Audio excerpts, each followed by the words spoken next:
And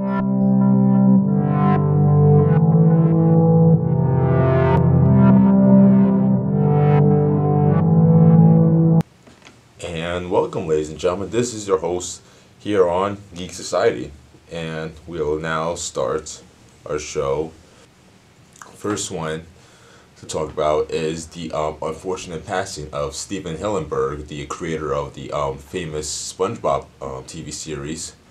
And when I first heard about it, I was really shocked. Same thing with Stan Lee when I think I heard about this. I think on YouTube, something around there, and I forgot where I found it, but it was pretty quick, and they kind of like brushed off like, oh yeah, he passed away, and like, wow, they should talk about him more, if he passed away, what I mean, like, because he really created like a whole empire that is SpongeBob, the merchandising giant that it is, and the first 3 seasons were like legendary, when, because that's a show that I grew up on, that's one of the shows, when it came to the early 2000s, late 90s. It was a really revolutionary show, I ask you guys, just for a couple of seconds for respect, for Steven Hillenburg.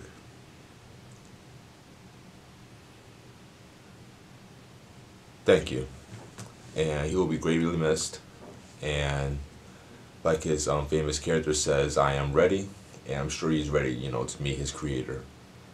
Now our next news stories, which would be on 2 teaser trailers for Aladdin and Lion King, the live action versions at least, the CGI and stuff. I saw Aladdin's trailer. I didn't really know much about Aladdin because I honestly didn't see it as a kid.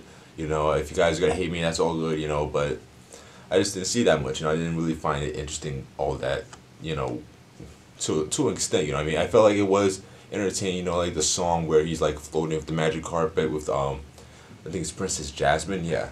And that was pretty. That was a I think that was like a good scene. To me at least.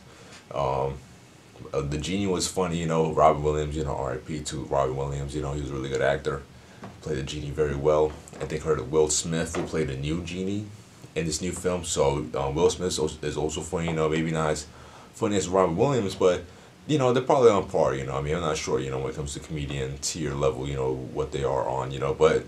Will Smith's a pretty good actor too, so I'm highly faithful that he'll deliver on what Robin Williams left behind. And for Lion King, the live action trailer was like, it came out like, I think maybe like a week or 2 later after Aladdin, and so far my thoughts on the Lion King trailer is a little bit more positive because I mean, I'm not saying the Aladdin one was bad, I'm just saying the Aladdin one was good, but I just didn't know much about it, I mean, like the scene where he's taking the genie's lamp from the Cave of Wonders. That's why I heard about it. I didn't know anything about the film, but I learned about it. With people's reactions about it. When they said, "Oh, that's Cave of Wonders," like, oh, okay, that's the name of it. Okay, I think I heard of that about that. I think I heard about it, but not sure about it. And with Lion King, I already knew everything about it. I saw Lion King, I think probably like a million times, when I was a kid. My mom always liked it. My parents always, my mom, my dad, my sister, I mean, me most of all, I liked seeing it a lot because it was just like a reminder of just great animation, you know what I mean? Like, that was like probably the one film I really liked from Disney, that, I think, and Pinocchio, and Toy Story. But Lion King's one of them, and that's because, it had a really interesting story. It was really relatable, it taught about responsibility, leadership, death, especially in like a children's movie, it talked about that really sensitive topic. And now we're going to head to the topics at hand. And that is the Justice League Dark. The Justice League Dark, or JLD, is a fictional superhero team appearing in American comics, published by DC Comics, first appearing in Justice League Dark, 1st of September 2011. The Justice League Dark originally featured John Constantine, Madame Xanadu, Deadman, Shade, the Changing Man, and Satana. And it's mostly talking about the movie, and basically it's just comprised of basically like anti-hero like characters who are involved in like a lot of magic, like John Constantine and Satana. Satana is basically like that female. You might be familiar with her in DC TV shows. She's like that young girl with magical powers who always wears like a tuxedo, And John Constantine, he has his own show for a little bit. He's like basically like a British guy with like blonde hair and like a trench coat. Guillermo del Toro, and he originally tried to make this into a film, like a long time ago. And here on the comicbook.com it reads, the title, Guillermo del Toro reveals Justice League Dark script was completed. Although he parted ways with the production, Del Toro revealed earlier today that he had in fact completed a script for the horror tale. The fan favorite filmmaker revealed in a series of tweets that his Justice League Dark script was completed before he exited the movie. After tweeting a group of projects Del Toro has written that failed to get produced, the director made to sure to retaliate that all scripts reiterate that all scripts were completed in full.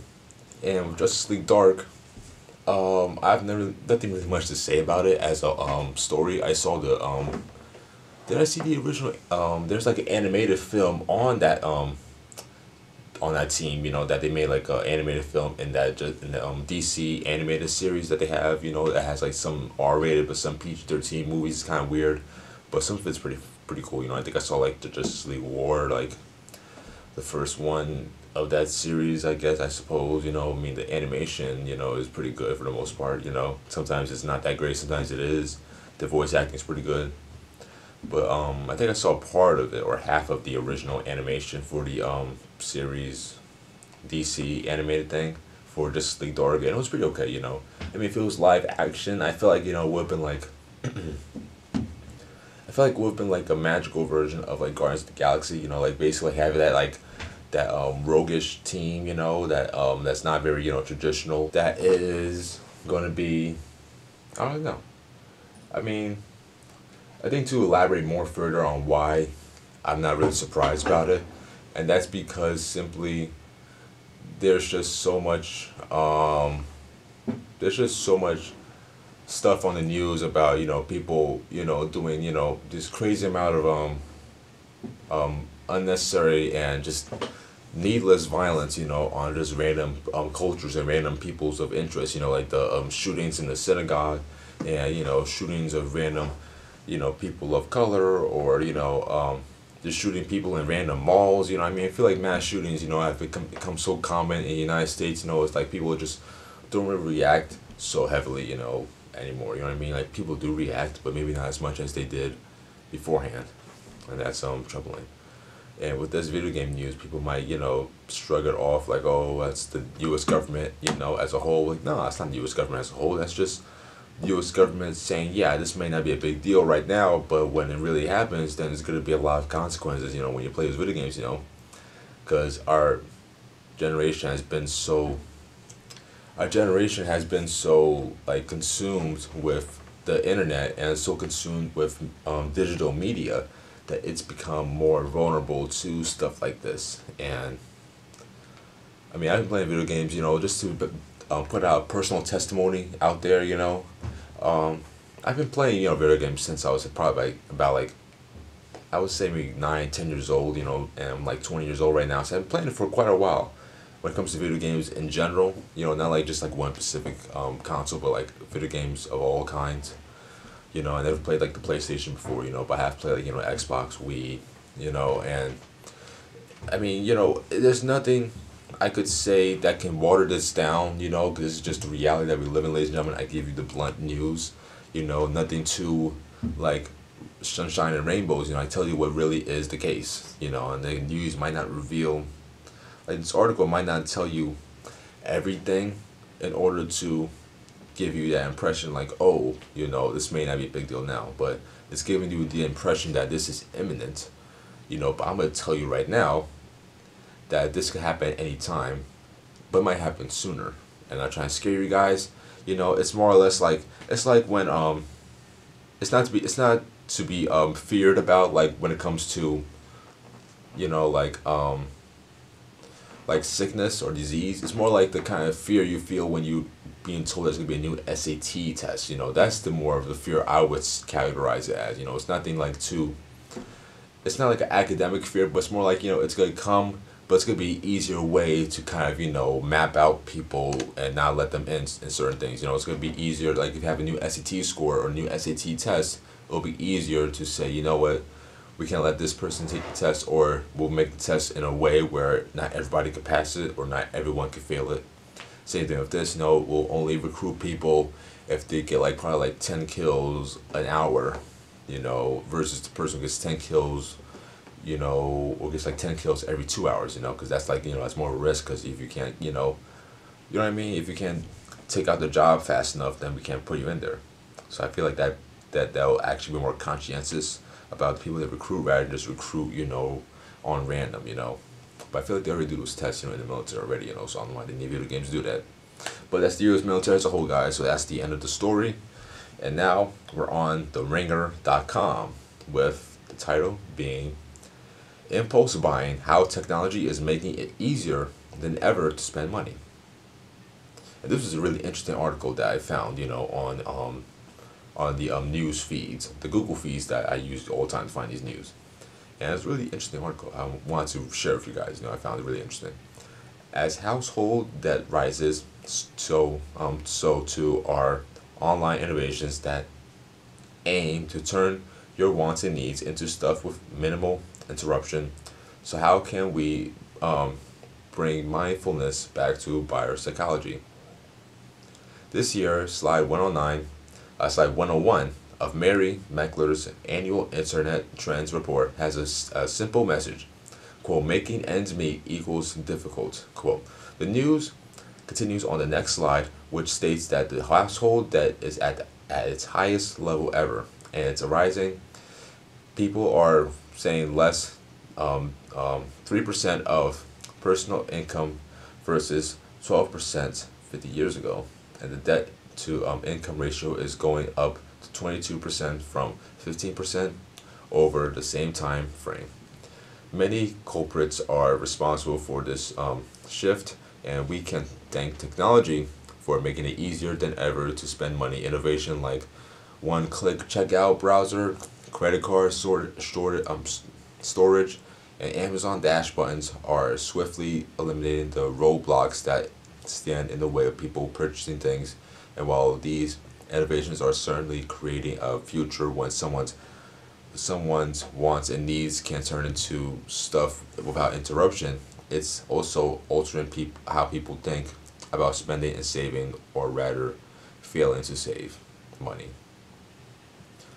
And I'm gonna go look at this. I'll first talk about it real quick before I go on the computer to check the U.S. national debt. And what I can currently talk about it right now in terms of my personal opinion, I'm very old fashioned, ladies and gentlemen. I'm very old fashioned. I have my own wallet. I have my own debit card. I might get a credit card soon, but that's still, soon. It's not like, oh, what's gonna happen now? It's gonna be happening later on. Maybe not, but I'm very old fashioned. I always go to the store, buy my, let's say I'm buying a bag of chips and some soda. I go to the store and do that. I don't go to the website, and say order beforehand, then they give it to me before I can even shop around. I feel like the best part about American culture that I like the best is the shopping experience, because you can go to a store, like all these nice stuff, and for sure you can't buy everything. Even if you have all the money, you can't buy everything because you can carry everything. You won't be able to experience all the wonders unless you were super rich, but that's why people aspire to be rich, so they can go to the store and buy everything rather than just walk through like a super filled up store of all kinds of nice products, and you just can't get everything. You only get like one thing, like this, like a bar of soap. And like, wow, I came to this nice store just to go buy a bar of soap. That's crazy. But anyway, with this impulse buying, I feel like that's also a trend in young people like me. Even though I don't do that because my debit card is not a very fancy one. It's not much money on it to begin with. I don't have a credit card too. I just have a debit card and no credit card. So I can't do those online purchases like that.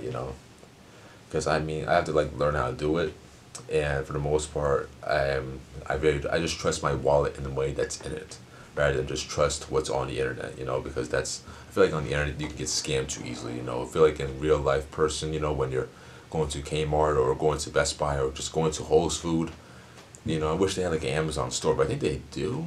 I think they do, but I'm not sure where it is. You know, maybe they don't have anymore, but they mostly have warehouses and they mostly do things online.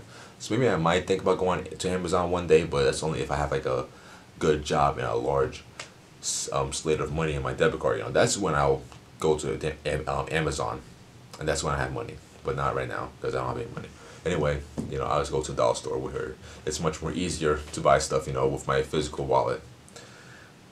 And yeah, I mean, I don't want to really. Let me see. Yeah, because I want to make sure I don't really go too much above my time zone, you know. So let's see. That's okay. I have some stores right here, so maybe I'll just. Okay, so maybe I'll just talk about it just for a little bit, and then after that, I'm gonna. Um, so yeah, as it comes to fruition, you know, the debt will increase, you know, and that is just like a matter of economics as a whole. And I'm taking an economics class, and that is usually the case of like, that's usually accumulated from inflation and printing too much money. And here we go, the national U.S. debt is $21 trillion and counting. And the federal deficit soared last year to 779 billion and is projected to approach 1 trillion in 2019. For most Americans, it's difficult to comprehend a dollar figure that has that many digits. And that's right there, ladies and gentlemen, the reality of the situation, you know. That's like the national debt, you know, that's not like just personal debt. And I feel like personal debt is increasing because people are buying way too much stuff that they can own. Like they make that joke about how poor people buy the expensive stuff even though they can't afford to pay rent. On Billboard.com, it reads, Katy Perry is Forbes' 2018 highest paid woman in music. Okay, I'll read a little bit of it, then I'm gonna talk about her. Much of the total earnings came from the singer's 80-date Witness tour, the direct parallel to when Perry topped the list in 2015 following her prismatic tour. Taylor Swift came in second place with 80 million over the same period with her Reputation album and tour. Beyonce followed the 60 million. Wow. I would expect Beyonce to be number one. You know, just I when it comes to these particular artists, I think Rihanna might be the only ones that I enjoy listening to the most. Katy Perry, I mean, some of her early songs were fine. You know, I liked some of them. You know, like some of the I think Britney Spears was pretty good. Taylor Swift, I liked maybe like some of her songs. I wouldn't listen to her songs like all the time. Probably listen to it if it's like in a party. You know, I'll be like, oh, it's Taylor Swift. You know, yeah, keep playing it. But Beyonce, I kind of expect to be number one because she's Beyonce. But you know, I'm kind of glad that she's number three. You know, because it shatters their egos. You know, when they're told they're not that good. But she is good. You know, I'm not saying not trying to break her down. I'm just trying to build her up. But anyway, yeah, that's pretty much the article. Wow, it was short. Okay, yeah, I might talk about just for a little bit. And basically, yeah, you know, sometimes we become rich. You know, I think that's probably the case because, you know, she's probably just performed more so than Kelly Clarkson. And yeah, Katy Perry, you know, she's always, you know, trying to, you know, do new things. And I think she like released like her last music video for like a song. I forgot the name of it. I think it was like that weird music video where she's being made into like a pasta food or something like that. She's like the ingredients to the food and she dances about it. That's weird. Anyway, and that music video came out like I think maybe last year. I think I forgot, but you know, but she's making music. You know, she's making music very consistently, and that's what the result is. And now we're going to my favorite story of today. You know, and that's gonna be on movieweb.com, and that is George Lucas to shoot Obi Wan movie in Northern Ireland next year.